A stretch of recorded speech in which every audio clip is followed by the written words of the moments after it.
അതെ, ഞാൻ നിങ്ങളോട് ഇന്നൊരു കാര്യം ചോദിക്കട്ടെ? ഒരുപാട് കരഞ്ഞിട്ടും നിങ്ങളുടെ കണ്ണുനീരിന് ഒരു മാറ്റം വരുന്നില്ലെങ്കിൽ അതിങ്ങനെ വന്നുകൊണ്ടിരിക്കുകയാണെങ്കിൽ ചിലപ്പോൾ ഇനി ഒരുപാട് പ്രശ്നങ്ങളുടെ പേരിലാവും അങ്ങനെയൊക്കെ.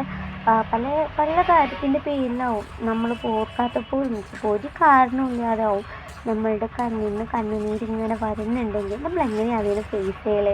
നിങ്ങൾ എപ്പോഴെങ്കിലും ഇതിനെക്കുറിച്ച് ആലോചിച്ചിട്ടുണ്ടോ, എങ്ങനെയാണ് ഫേസ് ചെയ്യുക എന്നുള്ളത്? ഇത് നിങ്ങൾക്കൊരു ട്രിപ്പ് പറഞ്ഞിട്ടേ. നിങ്ങൾക്ക് ഒരിക്കലും നിങ്ങളുടെ കണ്ണുനീര് തോരില്ല. ഒരുപാട് അങ്ങനെ പിന്നെയും പിന്നെയും ഓർമ്മകൾ ഇങ്ങനെ വന്നിട്ടോ അല്ലെങ്കിൽ ആ കയ്പേറിയ നിമിഷങ്ങൾ വീണ്ടും വീണ്ടും നിങ്ങളുടെ മനസ്സിലേക്ക് വന്നിട്ട് നിങ്ങളുടെ മനസ്സിനെ വല്ലാണ്ട് മുറിവാക്കുന്നുണ്ടെങ്കിൽ നിങ്ങൾ ആ സമയത്ത് എന്താ ചിന്തിക്കേണ്ട കാര്യം? ഒരു പേപ്പർ എടുക്കുക, എന്നിട്ട് അതിൽ നിങ്ങളുടെ ആ വിഷമം എന്താണോ അത് നിങ്ങൾ എഴുതുക. ഒരുപാട് വട്ടം അങ്ങനെ റിപ്പീറ്റ് അടിച്ച് ഇങ്ങനെ എഴുതിയിട്ട് എഴുതി എഴുതി എഴുതി നിങ്ങൾ എന്താ ചെയ്യേണ്ടത് അറിയോ? ആ പേപ്പർ എടുത്തിട്ട് വെള്ളത്തിൽ കൊണ്ടുപോയിടുക, അല്ലെങ്കിൽ നിങ്ങൾക്കത് എവിടെയെങ്കിലും കൊണ്ടുപോയി ഉപേക്ഷിക്കുക. ഇങ്ങനെ ചെയ്തിട്ടും നിങ്ങളുടെ സങ്കടങ്ങൾക്ക് മാറ്റമൊന്നുമില്ലെങ്കിൽ വീണ്ടും ഓർമ്മകൾ നിങ്ങളെ വല്ലാണ്ട് മുറിപ്പെടുത്തുന്നുണ്ടെങ്കിൽ നിങ്ങൾ ആകെ ഒരു കാര്യം ചെയ്താൽ മതി. നിങ്ങൾക്ക് ഏത് കാര്യത്തിനോടാണ് ഏറ്റവും കൂടുതൽ ഇഷ്ടമുള്ളത് എന്ന് വെച്ചാൽ നിങ്ങൾക്ക് ചെയ്യാൻ ആഗ്രഹമുള്ള എന്തെങ്കിലുമൊക്കെ ഒരു കാര്യം ഉണ്ടാവുമല്ലോ, അത് നിങ്ങൾ ചെയ്യുക.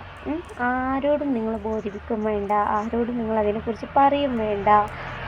ആരും നിങ്ങളെ അത് തടസ്സപ്പെടുത്താൻ ആര് വന്നാലും ഒന്നും വേണ്ടി ചെയ്യണ്ട. നിങ്ങൾക്ക് എന്താണോ ഇഷ്ടമുള്ളത് അതിങ്ങനെ നിങ്ങൾ റിപ്പീറ്റ് അടിച്ച് മീൻസ് നിങ്ങളത് ചെയ്തുകൊണ്ടിരിക്കുക. മെല്ലെ സ്ലോലി ചെയ്തുകൊണ്ടിരിക്കുക. വേറെ മനസ്സിൽ അത് ഓർക്കാതിരിക്കുക. മെയിനായിട്ടുള്ള കാര്യം എന്താ പറയുക, ആ സങ്കടം എന്ത് തന്നെ ആയിക്കോട്ടെ, ആ സങ്കടം മാറ്റാനുള്ള വഴിയാണ്, ഏറ്റവും വലിയ വഴിയാണ് നിങ്ങളത് ഓർക്കാതിരിക്കുക. ചിലപ്പോൾ നമ്മൾ പ്രസൻറ്റിൽ തന്നെ ഒരുപാട് ഇഷ്യൂസ് ഉണ്ടായിട്ടുണ്ടാകും. പ്രസൻറ്റിൽ നിങ്ങൾ അങ്ങനെയൊക്കെ ചെയ്യുന്ന സമയത്തും പ്രസൻറ്റിൽ നിൽക്കുന്ന സമയത്ത് പോലും നിങ്ങൾക്ക് ഒരുപാട് ഇഷ്യൂസ് നിങ്ങളെ പിന്നിലും ഉണ്ടാവും. ഓക്കെ, ഒരുപാട് ശബ്ദങ്ങളുണ്ടാവും, നിങ്ങളെ ഭയങ്കരമായിട്ട് ടോർച്ചർ ചെയ്യുന്ന ഒരുപാട് ശബ്ദങ്ങൾ നിങ്ങളുടെ പിന്നിലുണ്ടാവും പ്രസൻറ്റിൽ തന്നെ. പാസ്റ്റ് ഓർക്കണ്ട. പ്രസൻറ്റിലും നിങ്ങൾക്ക് ഇഷ്യൂസ് ഉണ്ട് എങ്കിൽ ഉറപ്പായിട്ടും നിങ്ങൾ അവരുടെ അടുത്ത് നിന്ന് ഒന്ന് അകന്ന് നിൽക്കാം. ഓക്കെ, അവർ പിന്നെയും നമ്മൾ ടോർച്ചർ ചെയ്തുകൊണ്ട് ഉണ്ടെന്നുണ്ടെങ്കിൽ നിങ്ങൾ ആകെ ചെയ്യേണ്ട ഒരു കാര്യം ഒന്ന് ജസ്റ്റ് ഒന്ന് അകന്ന് നിൽക്കുക. എന്നിട്ട് ആ അകന്ന് നിൽക്കുന്ന ആ സമയത്ത് നിങ്ങൾക്ക് എന്താണ് ഏറ്റവും കൂടുതൽ ഇഷ്ടപ്പെട്ട കാര്യം, ആ കാര്യം നിങ്ങൾ ചെയ്യുക. ഓക്കെ, ഒരാളും അത് ബോധിപ്പിച്ചേണ്ട ആവശ്യമില്ല. ചിലപ്പോൾ അതിൽ കുറ്റങ്ങൾ കണ്ടെത്തുന്ന ആൾക്കാരുണ്ടാവും, അങ്ങനെ ചെയ്തു ഇങ്ങനെ ചെയ്തു എന്നൊക്കെ പറയുന്ന ആൾക്കാരുണ്ടാവും. പക്ഷെ അതൊന്നും മൈൻഡ് ചെയ്യേണ്ട ആവശ്യമില്ല. നിങ്ങളുടെ എന്താണോ ചെയ്യാൻ വിചാരിക്കുന്നത് അത് മാത്രം നിങ്ങൾ ചെയ്യുക. ഓക്കെ, വേറൊരു കാര്യത്തിനെക്കുറിച്ചും ചിന്തിക്കാതെ നിങ്ങളുടെ ഹാപ്പിനെസ് മാത്രം നോക്കുക. നിങ്ങളുടെ ഇഷ്ടമുള്ള കാര്യങ്ങൾ മാത്രം ചെയ്യുക. കുറ്റപ്പെടുത്താൻ ആൾക്കാരുണ്ട് കേട്ടോ ഈ ലോകത്ത്. ഒരു കാര്യം പറയട്ടെ, ഈ ലോകത്ത് നമ്മൾ ഹാപ്പി ആയിട്ട് ഇരിക്കണമെന്ന് ഏറ്റവും കൂടുതൽ ആഗ്രഹിക്കുന്നത് നമ്മൾ തന്നെയാണ്. വേറൊരാളും ആഗ്രഹിക്കുന്നത് ചിലപ്പോൾ നമ്മുടെ ഉമ്മമാർ 90% ഉമ്മമാരും നമ്മൾ നന്മ ആഗ്രഹിക്കും. ഓക്കെ, വേറെ ആർക്കും അത്ര ഒരു ഫീലിങ്സ് ഉണ്ടാവില്ല. പക്ഷെ നമുക്ക് 100% നമ്മൾ ഓക്കെ ആയിട്ട് ഇരിക്കണം. നമ്മളെ ഹാപ്പിനെസ് മാത്രം മുന്നിൽ കാണുന്ന ആകെ ഒരാളേ ഉള്ളൂ, അത് നമ്മൾ മാത്രമാണ്. നമ്മളെ സന്തോഷിപ്പിക്കേണ്ടത് നമ്മൾ മാത്രമാണ്, നമ്മളെ സങ്കടപ്പെടുത്തേണ്ടത് നമ്മൾ മാത്രം. പലര് കാരണം നമുക്ക് സങ്കടങ്ങൾ ഉണ്ടാവുന്നുമുണ്ട്. പക്ഷേ അതിൽ നിന്ന് സന്തോഷം എങ്ങനെയാണ് കണ്ടെത്തേണ്ടതെന്ന് വെച്ചാൽ അത് നമ്മൾ തന്നെ തിരഞ്ഞെടുക്കണം. ഏതൊരു ബന്ധത്തിലായാലും വേദനിപ്പിക്കാനും കഷ്ടപ്പെടുത്താനും ബുദ്ധിമുട്ടിക്കാനും ഒക്കെ ആളുകളുണ്ടാവും, ചുറ്റിനും ഉണ്ടാവും. നമ്മളെ പരിഹസിക്കാനും ആൾക്കാരുണ്ടാവും. നമുക്കൊരു വേദന വരുമ്പോൾ അതിന് പിന്നിൽ നിന്നിട്ട്, നമ്മൾ മുമ്പിൽ നിന്നല്ല പിന്നിൽ നിന്ന് കൈകൊട്ടാനൊക്കെ ആൾക്കാരുണ്ടാവും. പക്ഷെ അത് ഓവർക്ക് ചെയ്യണമെങ്കിൽ നമ്മളത് കണ്ടില്ല എന്ന് നടക്കുക. അവർ പറയട്ടെ, അവർ ചെയ്യട്ടെ, അവരെത്രത്തോളം ചെയ്യട്ടെ, അവർ പരിഹസിക്കട്ടെ. അവർക്ക് നമ്മളോട് ചെയ്യാൻ പറ്റാത്ത ഇപ്പം അവർക്ക് നമ്മളെ കൂടെ നിന്നുകൊണ്ട് ഇതാക്കാൻ പറ്റില്ല. നമ്മൾ എന്ത് നമ്മുടെ സന്തോഷമൊക്കെ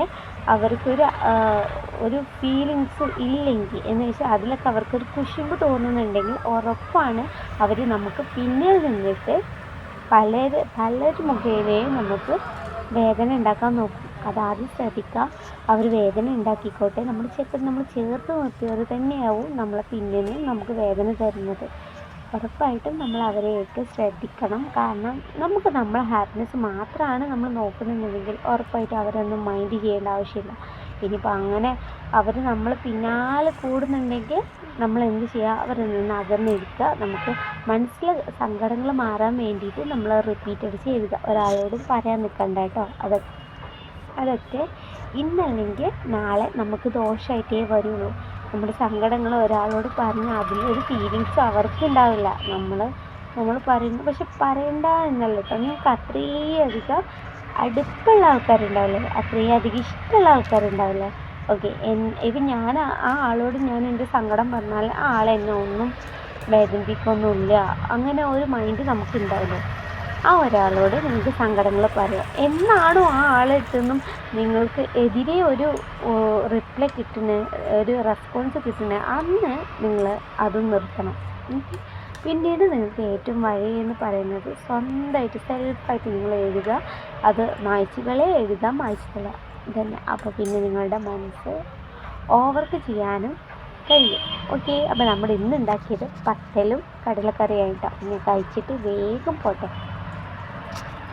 അപ്പോൾ ഇത് പെട്ടെന്ന് ഉണ്ടാക്കാൻ വേണ്ടി, ഇത് കോഴിക്കോട്ടുകാരെ ഭക്ഷണമാണ്. കോഴിക്കോട്ടുകാരാണ് ഇത് ഉണ്ടാക്കുന്നത്. ഞാൻ ആദ്യമായിട്ട് കഴിക്കുന്നത് കോഴിക്കോട്ട് നിന്നിട്ടാണ്. അപ്പോൾ ഇത് കോഴിക്കോട്ടുകാരെ ഫുഡാണ്. അപ്പം ഞാൻ ആ റെസിപ്പി കണ്ടുപിടിച്ച്, ചിലതിങ്ങനെ വട്ടായിട്ട് വരും. വട്ടമെന്ന് വെച്ചാൽ ഉള്ളിൽ ഭയങ്കര സോഫ്റ്റായിട്ട് ഇങ്ങനെ നന്നായിട്ട് പൊന്തി വരും. പക്ഷേ ഇതങ്ങനെ പൊന്തിയിട്ടൊന്നുമില്ല കേട്ടോ. ഇനി ഞാൻ നോക്കട്ടെ, ഇതിലെന്തെങ്കിലും പരീക്ഷണം നടത്താൻ പറ്റുമോ നോക്കട്ടെ.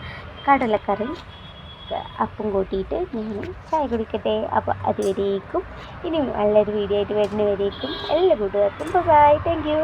അപ്പോൾ ഉറപ്പായിട്ടും നിങ്ങൾ സബ്സ്ക്രൈബ് ചെയ്യണം കേട്ടോ. വീഡിയോ കാണുന്നുണ്ടെങ്കിൽ നിങ്ങൾ ഉറപ്പായിട്ട് സബ്സ്ക്രൈബ് ചെയ്യണം. എന്നിട്ട് ആ തൊട്ടടുത്തുള്ള ബെല്ലൈക്കൻ കൂടി ക്ലിക്ക് ചെയ്താലേ വീഡിയോസിൻ്റെ നോട്ടിഫിക്കേഷനൊക്കെ നിങ്ങൾക്ക് കിട്ടും. സബ്സ്ക്രൈബ് ചെയ്യണം കേട്ടോ.